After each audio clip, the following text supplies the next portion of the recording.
Nothing is more expensive than a free government service by Jeffrey A. Tucker, read by the author.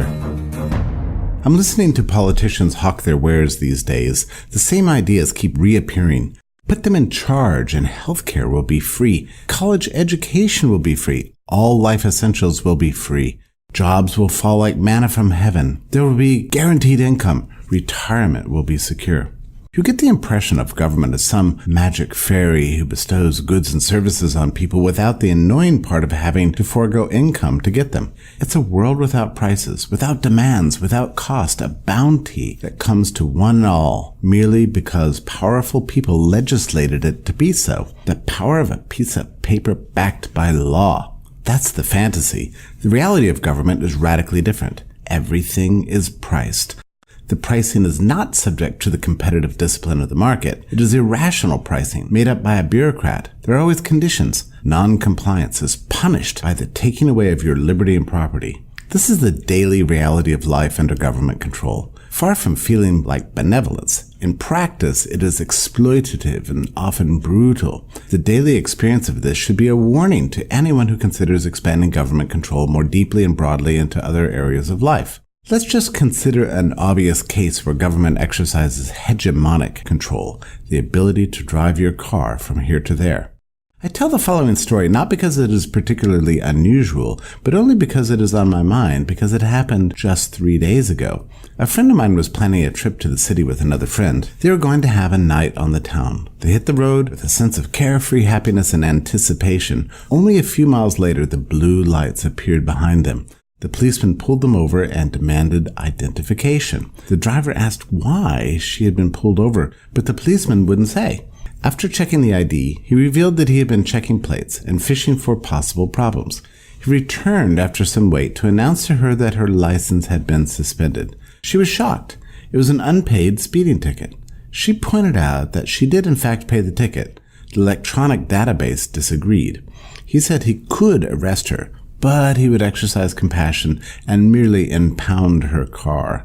This he ordered, leaving them potentially stranded on the side of the road. They asked for a ride home. He mercifully agreed to give them that. Their weekend of fun was ruined. When the Department of Motor Vehicles reopened on Monday, she called. The policeman was completely mistaken. He never should have stopped her. Now, what is the recourse? She could spend a few days in court with an attorney. The result might be some kind of black mark on the cop's record, or maybe not. The worst possible result for him would be paid temporary suspension. That wouldn't be likely. In the interest of time, she could just pay the money. I'm going to make up some numbers because this hasn't happened yet. She will pay a towing fee, a storage fee, a license reinstatement fee, a court fee, and some others. Let's say it costs in the end $1,000 plus the opportunity costs of missing a weekend of vacation, plus the trauma of being repeatedly threatened with arrest and having her car temporarily stolen by government. And yet, it was all a mistake. That's the kind of pricing the state does for you. Or consider a case where nothing goes wrong. I will use my own case. I bought a car out of state. To make it legal in the state in which I wanted to drive it, I had to pay a registration fee, a license fee, a fee for payment of electronic tolls, an emissions check fee, a titling fee, a property tax, a down payment on insurance, the first month's insurance, a local government fee, a runner fee, a processing fee, and several other fees I can't remember for a total of $1,300. All mandatory. This is just to be able to drive from here to there. If I failed to do even one of these, I could be stopped and arrested and my car could be impounded. This is further supposing I get no tickets. A ticket can be written for just about anything, and the price of tickets is entirely made up by bureaucrats. They aren't so high as to incentivize you to protest, but aren't so low as to starve the state of the revenue that it wants. In the market, there's always downward pressure on prices. Every entrepreneur tries to cut costs to attract customers. The state is always working to raise its prices as high as possible to get as much of what you own as possible.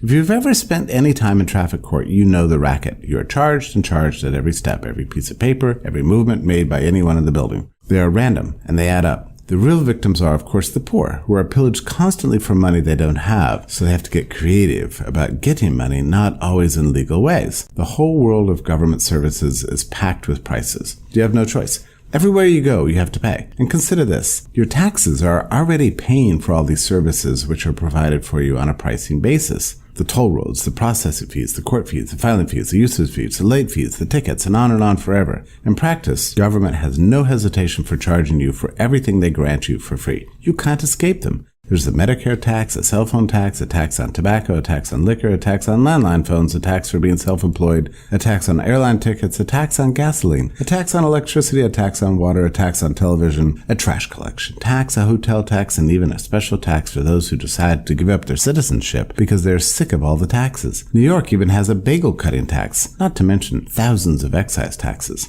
And keep in mind that you're already paying taxes for the very existence of lots of services. Government taxes you once for providing the service and taxes you again if you actually use the service. I can't right now think of a single thing that comes from government that is actually completely free. This fact should reveal at least something about how credible these claims are that somehow magically in the future you will be getting things free from government. Every such promise should be greeted with instant, habitual, and empirically verified incredulity.